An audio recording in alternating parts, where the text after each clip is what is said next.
toute la semaine, c'est Cédric Bongeot, le chef de la résidence au Val d'Ajol, qui s'occupe de nous. Nous allons réaliser la première recette de cette semaine.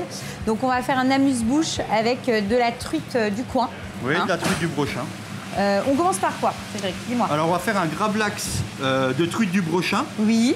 Au kirsch de Fougerolles AOC. Donc kirsch de Fougerolles AOC, puisque les cerises du Val d'Ajol font partie du kirsch AOC. On va faire des petits pickles de cerises et on va faire une crème fouettée avec du réfort. La racine de réfort, c'est un condiment. Hein. On en a au cello et on va faire une petite crème fouettée avec du fenouil bronze pour remplacer la nette. D'accord. Et puis voilà. Ok. On s'occupe quoi? Du gravlax? Alors les truites, on les a filetées, on les a désarrêtées, elles sont prêtes à l'emploi. D'accord. Pour faire le gravlax, on va préparer la marinade. Donc je te donne ça, donc on prend donc un là, gros cul de poule. 750 g de sel gris. Okay. Donc c'est du sel non purifié, hein, du sel.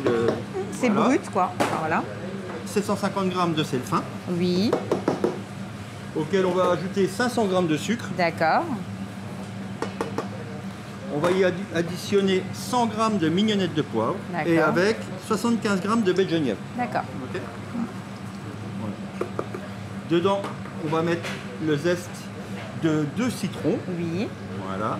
Et on va y mettre de la nette concassée. D'accord. On va prendre une belle botte. Alors, on va pas dire de la nette, on va dire du fenouil bronze. Oui, en tout cas, voilà. Là, toi, tu es parti sur du fenouil bronze. Voilà, on peut mettre de la nette, ça fonctionnera très bien aussi. Quoi. Exactement. Et là, on peut tout mettre. Il n'y a pas de problème. Je précise que la nette, que le fenouil a bien été lavé. Hein. Oui. Hop. Donc là, on va mettre la nette. Voilà, tu peux zester les 2 citrons. On zeste. Voilà.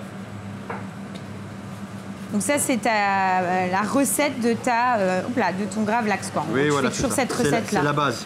Ok. Donc avec du saumon, avec de la truite. Oui, là, on est parti sur de la truite parce que l'idée, c'était de prendre un produit du coin. Exactement. Mais on peut très bien le faire avec un saumon. Exactement. Donc là, on a terminé. On fait quoi ensuite? Donc là, on va mélanger comme il faut. D'accord. Et une fois qu'on aura bien mélangé, on va mettre du kirsch dedans. Ah, ok. Donc on va tout de suite le parfumer. On va déjà le parfumer à la base. Avec le kirsch. Voilà. Et donc là, on a bien mélangé. Donc tu rajoutes le kirsch. Voilà. En quantité, tu fais quoi? En quantité suffisante. Ouais, il faut être généreux, il faut que ça sente le kirsch.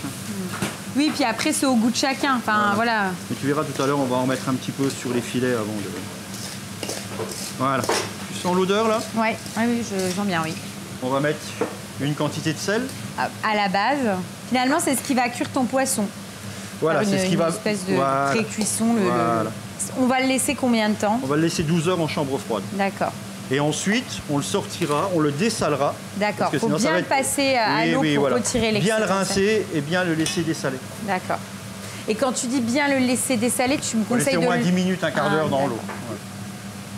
Alors donc, pas trop après, parce que sinon tu enlèves tout ce qu'on a fait. C'est ça, puis après sinon ça va se gorger d'eau, donc une dizaine de minutes maximum. Quoi. Et donc après, tu mets le gravlax, quand on le fait, il faut toujours que le filet soit en contact et ça monte par capillarité. D'accord? Tu vas rajouter du kirsch. Ah oui. Donc là, côté peau, tu en rajoutes un petit peu. Et là, hop, on remet la fin de la préparation donc pour bien le couvrir. Pour bien le couvrir. Hop là. Et donc là, c'est bon, on part pendant 12 heures au frais. Là, on filme à contact et on part 12 heures au frais. Voilà. Et après 12 heures, donc là, ça donne ça. Exactement. Sachant que là, donc, tu l'as, comme tu nous as dit, comme tu m'as dit, rincé, laissé 10 minutes. C'est pour ça que tu l'as posé sur une serviette. Et donc là, on le voit au niveau de la couleur, la chair a plus du tout... voilà, elle a foncé légèrement. Quoi. Exactement. Donc, je te propose une chose. On va s'occuper de la crème. Ouais, c'est ça. On fait notre crème fouettée au réfort et après, on fait le montage. Voilà. Donc, on va prendre notre réfort. D'accord. Je mets tout? Ouais, vas-y. Là, c'est bon. Oui, encore un tout petit peu. Encore un peu si tu veux, voilà. Dedans, on va mettre de la ciboulette ciselée. Voilà. Moi, je vais m'occuper pour faire un peu de fenouil. Tu me dis stop. Hein. Ouais, c'est bien, c'est bien. Tu vas recouper ça. Donc là, c'est pareil. On peut partir sur de la nette si on veut. Voilà. La crème, on l'a fait minute. Alors, la crème, on l'a montée. Oui. Si tu veux en préparer un peu d'avance, tu as des invités par exemple ce soir et puis tu souhaites préparer ce matin, ce que tu peux faire, tu peux mettre une feuille ou deux de gélatine à fondre. Ah d'accord. Ouais. Ensuite, tu incorpores ta gélatine en montant en chauffant un tout petit peu de crème et puis tu l'incorpores dans ta crème fouettée montée. Donc en tout cas, voilà, on peut avoir cette option de la faire en amont. Voilà. On rajoute juste un petit peu de gélatine. Exactement. Pour pas qu'elle retombe, quoi. Voilà. Donc là. Voilà. Ensuite, on va prendre un petit fouet. Et tu vas m'incorporer la crème. Là, donc la crème fouettée. Donc là, on a terminé notre crème au réfort, crème fouettée au réfort. On va couper le saumon, la truite, pardon. Oui. C'est de la truite.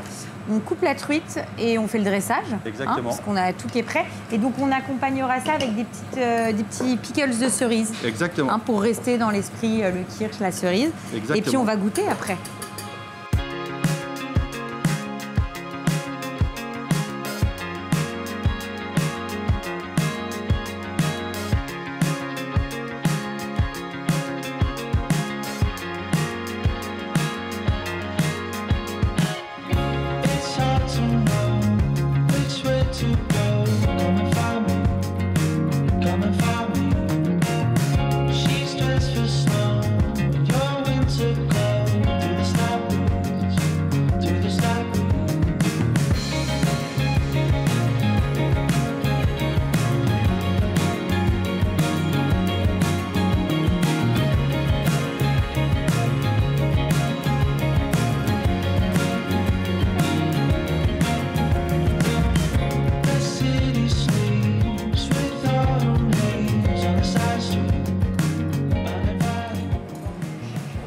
Mariage entre la truite, la cerise, pickles et la petite crème avec la note de réfort, un bijou. Ça fonctionne super bien. Ouais. Vraiment, en fait, ça te booste l'ensemble et c'est plutôt atypique. Tu vois, tu manges pas ça partout, quoi. Donc non, ça fonctionne très très bien. Mais en même temps, je dis pas que c'est logique, mais souvent quand tu associes des choses d'un même territoire, ça matche ensemble. Exactement. Et là, on en est. C'est un bel exemple. On est sur la saison, on est sur l'ensemble. C'est top. Franchement, super. On fait quoi ensuite, Cédric? Après, on va faire une petite tatin de tomates cerises avec un peu de mozzarella, un peu de roquette, un plat été.